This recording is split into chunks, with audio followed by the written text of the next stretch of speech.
In this video, the first two that we're going to look at, we are going to be using the factor theorem to determine whether the first polynomial is a factor of the second. So on number 22, what we want to know is whether x minus 2 is a factor of x cubed minus 3x minus 2.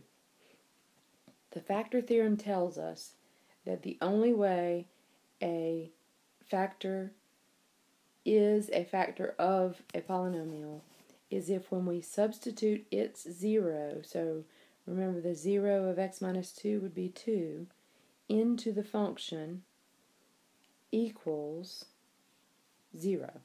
So if I get 0 when I substitute 2 into this function, that means that x minus 2 is a factor.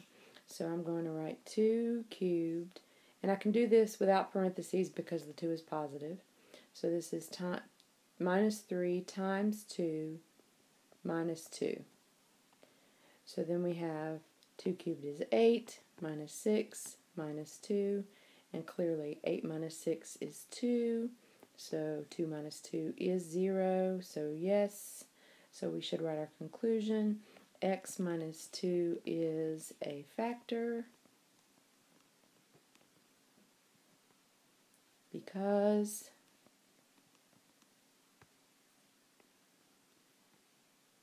f of 2 equals 0. And we're finished with that one. 24, same question, a little uglier problem, just because it's a lot more terms, a lot more powers, but thankfully they gave us a nice user-friendly factor of x plus 1, which means that our 0 that we're going to be working with is negative 1. So I'm going to test whether f of negative 1 equals 0. So I write this one using parentheses because my x value is negative. So I put 2 times negative 1 to the 10 minus negative 1 to the 9 plus negative 1 to the 8th power plus negative 1 in parentheses to the 7th power plus 2 times negative 1 to the 6th power minus 3. And then we go clean up and see what happens. Well, obviously negative 1 to the 10th power is just 1 because it's an even power, so my first term is 2. My second term is negative 1 to the 9th power, which stays negative, but it's minus negative, so that's plus 1. And then I have negative 1 to the 8th, which would be plus 1 because it is an even power. And then I have negative 1 to the 7th, so that's minus 1. And then I have negative 1 to the 6th, which is positive because 6 is even, times 2 gives me 2 for that term, and then minus 3. Well, I have 2 plus 1 is 3, plus 1 is 4, minus 1 is 3, plus 2 is 5, minus 3 is 2, which obviously does not equal 0. So this implies that x plus 1 is not a factor.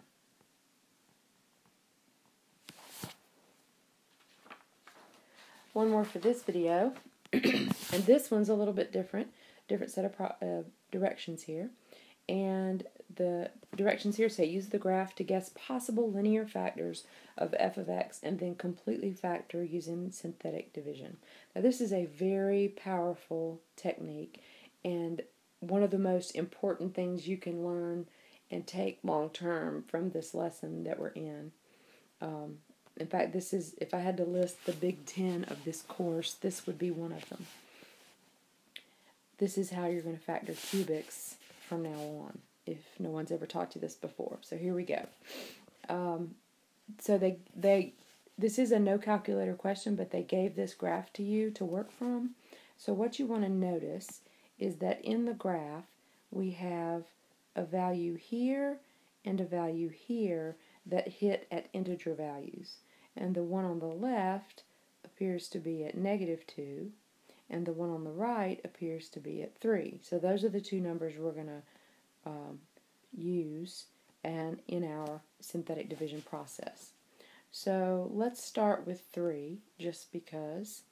In fact, no, let's start with -2. Even though it's negative, I think I'd rather do -2 than deal with bigger numbers from the 3. So here we go. Let me see if I can make that -2 a little smaller. -2.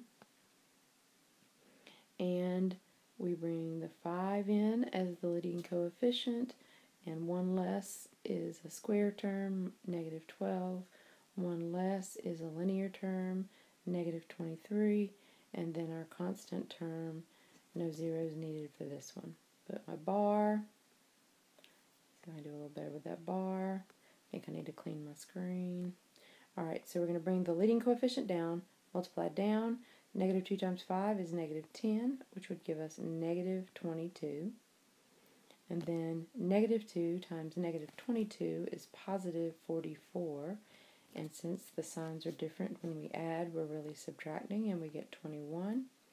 And then -2 times 21 is -42, and we get 0, which confirms we read our graph right.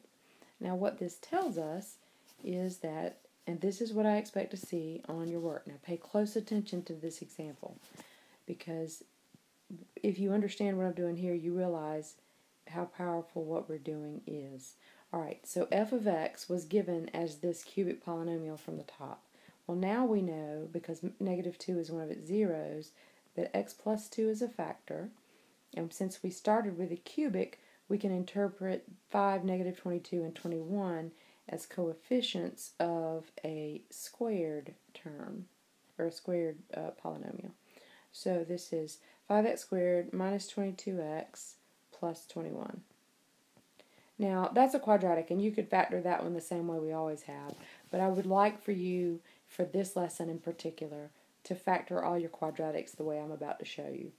Okay, so now remember we had another integer value of 0, or integer value for a 0, and that was 3. So we're going to use that one now and go again.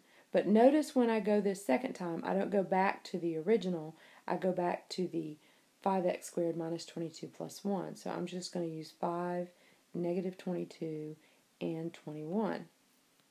And so we put the bar again, bring the 5 down, multiply down, bring the result up, and again we're subtracting because the signs are different. We get -7, and then we multiply down, bring the result up, we get -21 is 0.